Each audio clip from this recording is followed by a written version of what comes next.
Good morning. Today we're going to show you how the Alocs Coffee Grinder is being used along with the Alocs Coffee Maker. Okay, the first thing you're going to do is take off the lid, and then you can put in the coffee beans, then put back the lid on. Take the handle from the side, it's conveniently located right there, and put it on the top so you can start grinding.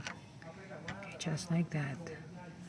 On the side you would see a transparent like a window where you can see coffee ground.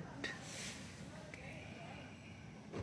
Yes, and then that would help you know if it's really grinding well or not. And then you start grinding it. You can put it in between your legs.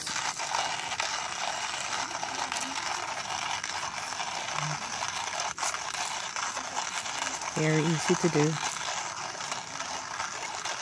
And as you're grinding it, it goes down to the lower part of there, right there.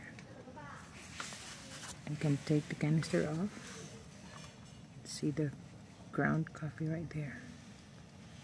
It smells so good. And that's the grinding part right there. Okay, we will let it finish, then we'll show you later how we put it on inside the coffee maker.